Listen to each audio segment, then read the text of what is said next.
नहमदुहु व नसल्ली अला रसूलिहिल करीम अम्मा बाद फ़ाऊज़ु बिल्लाहि समीउल अलीम मिनश शैतानिर रजीम बिस्मिल्लाहिर रहमानिर रहीम रब्बि इश्रह ली सदरी वयस्सिर ली अमरी वहलुल उक़दतम मिन लिसानी यफ़क़हू क़ौली।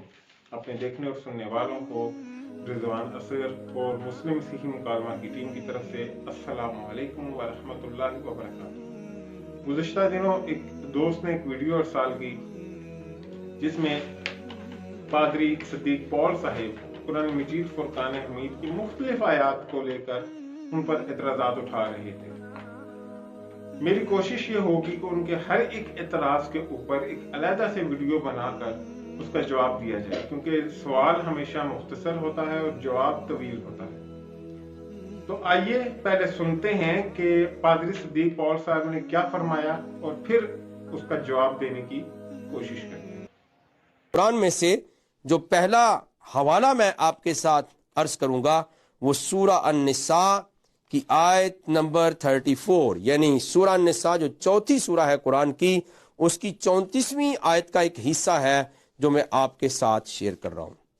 सूरा अन-निसा चौथी सूरत है कुरान की और उसकी 34 वर्ष जो है उसकी आयत का एक हिस्सा जो है उसमें लिखा है अर्रजालो कव्वमूना अलन निसा, मर्द औरतों पर मुसल्लतो हाकिम हैं। ये पहला कंटेंट आपको मिल रहा है कि मर्द जो है वो औरतों पर मुसल्लतो हाकिम है, और इसका इंग्लिश जो तर्जमा है वो ये है men are in charge of women, यानी गोया जो वुमेन है, जो औरत है, वो वर्कर है, वो कम दर्जे की है, लेकिन मर्द हजरात उस पर जो है वो इंचार्ज बना दिए गए। जी, जैसा कि आपने सुना कि पादरी सिद्दीक पॉल साहिब क्या फरमा रहे हैं, असल में ये वही सोच है जिसने एक घर की मलका को घर से निकालकर एक फैक्ट्री और एक दफ्तर का वर्कर या नौकर या मुलाजिम बनाकर रख दिया। इनके लिए अगर औरत अपने खावंद के लिए काम करे तो गुलामी है, लेकिन अगर 5 रुपए की च्युइंगम बेचने के लिए अपने आधे कपड़े उतार कर वो टीवी पर नाचे तो औरत की आजादी है। इनके लिए अगर औरत जो है वो बुर्का पहने तो उसकी जो बिहेवियर है वो एबनॉर्मल है, लेकिन अगर वही औरत अपने कपड़े उतार कर माशरे में चले तो वो बहुत ज्यादा मॉडर्न है। खैर, ऐसे लोग इस्लाम दुश्मनी में अपनी ही किताब का मुताला करना भूल जाते हैं और इस्लाम दुश्मनी में इतने अंधे हो जाते हैं कि उनको सच्चाई नजर ही नहीं आती। और मजे की बात यह है कि पादरी सिद्दीक पॉल साहिब ने अपने पीछे तलाशे सच या तलाशे हक के कुछ अल्फाज गालबन लिख रखे थे, और मुझे ये अल्फाज पढ़कर हजरत अली करमुल्लाह वजहो का वो जुमला याद आया जो उन्होंने कहा था कि कलमा तो हक्किन उरीदुल्लाहु बिही बातिल, कि बात तो सच है, बात तो हक है। मतलब पोस्टर जो उन्होंने लगाया हुआ है वो तो सही है, लेकिन उस पोस्टर के आड़ में वो जो कुछ करना चाह रहे हैं या कहना चाह रहे हैं वो बड़ी खतरनाक बात है। तो आइए पहले पादरी साहिब को उन्हीं के बाइबल में से पढ़ाते हैं कि उनके बाइबल में औरत का क्या मुकाम है, और जिस चीज पर वो इतराज कर रहे हैं क्या बाइबल भी वही तालीम देती है। तो हम पढ़ते हैं 1 करंथियों के बाब 14 की आयत नंबर 34 में, जिसमें पौलुस रसूल फरमाते हैं कि औरत कलीसिया के अंदर खामोश रहे, क्योंकि उसको कलीसिया में सवाल जवाब करने की और बोलने की इजाजत तक नहीं है, और वो अपने खामंद की ताबे रहे जैसा कि शरीयत में लिखा है। अब जिस हाकिमियत के ऊपर उनको इतराज है कि कुरान मजीद फुरकान हमीद में यह बात आ गई है कि अल्लाह सुब्हानहू व तआला ने मर्द को इंचार्ज या हाकिम बनाया है औरत पे एक घर के अंदर, वही बात पौलुस रसूल फरमा रहे हैं कि औरत अपने मर्द के ताबे रहे। फिर हम यही चीज देखते हैं पैदाइश के बाब 3 की आयत नंबर 16 में कि मर्द को औरत के ऊपर इंचार्ज, रूलर और हाकिम कहा गया है। मुझे अफसोस है कि वो अपने नाम के साथ पादरी लिखते हैं, लेकिन झूठ बोलकर खुदा का जलाल जाहिर करते हैं और खुशकी और तरी का सफर करके अपने से जायद हलाकत का फर्जंद लोगों को बनाते हैं। अब आए मैं आपको बताता हूं कि बाइबल मुकद्दस के अंदर औरत का क्या मकाम और मर्तबा है।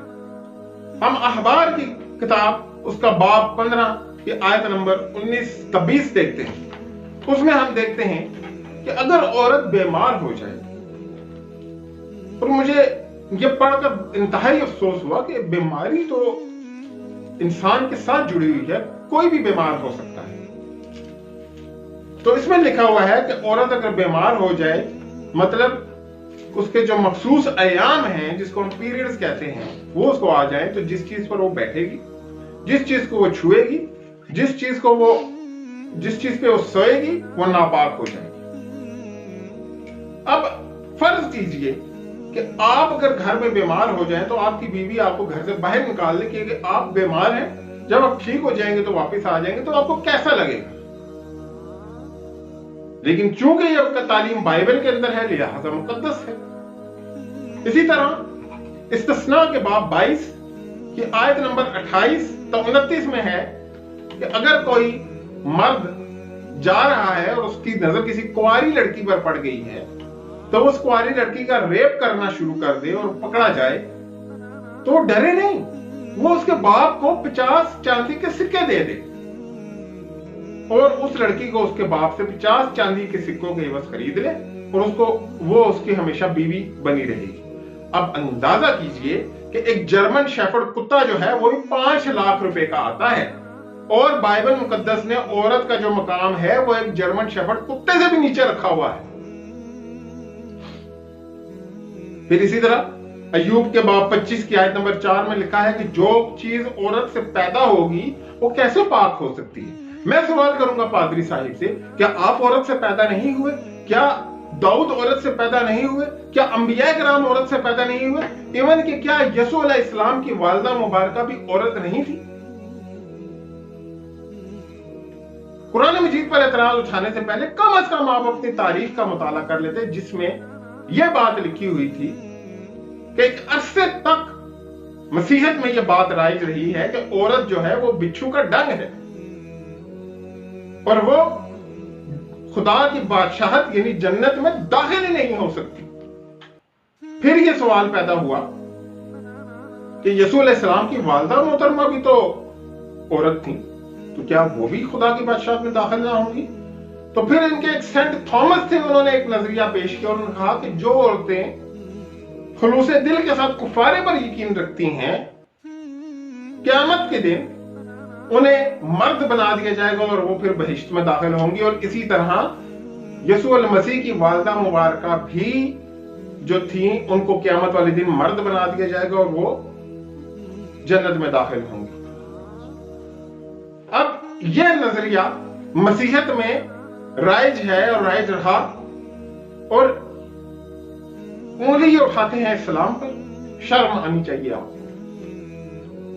आपकी एक इंजील थॉमस के नाम से काफी अरसा तक राइज रही, उसमें यसू अलैहिस्सलाम के हवारियों ने यही सवाल यसू अलैहिस्सलाम से किया था कि क्या औरतें भी जन्नत में दाखिल होंगी? तो यसू ने कहा था कि औरतें इस लायक नहीं है कि जन्नत में दाखिल हों, लेकिन हाँ, उनको मर्द बनाकर जन्नत में दाखिल कर दिया जाए।